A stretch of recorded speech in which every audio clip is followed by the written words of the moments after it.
Friends, பார்த்தீங்கன்னா ஆவாரம்பூ பற்றி தான் நம்ம பேச போகிறோம்.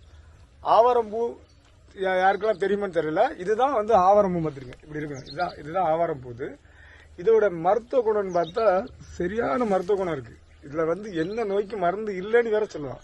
இதுக்கு என்ன சொல்லுவாங்க அப்படின்னா, ஆவாரம்பூ உண்டோர் சாவாரும் உண்டோ, அதாவது ஆவாரம்பூ சாப்பிட்டவங்க செத்தவங்க உண்டா அப்படிங்கிற அளவுக்கு சித்த மருத்துவம் சொல்லுது.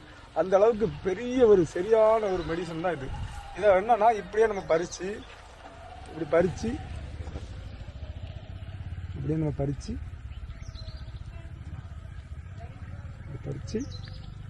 அப்படியே சாப்பிடலாம். இதை வந்து இப்படியே சாப்பிடலாம்.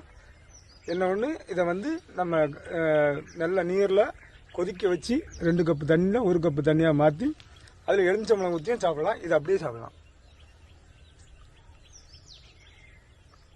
அவ்வளோ சிறந்த ஒரு மருத்துவ குணம் உள்ளது. இது வந்து உங்களுக்கு தெரிஞ்சவங்க கமெண்ட்ல சொல்லுங்கள், தெரியாதவங்க இதை நினைவு தெரிஞ்சுங்க. நன்றி, வணக்கம்.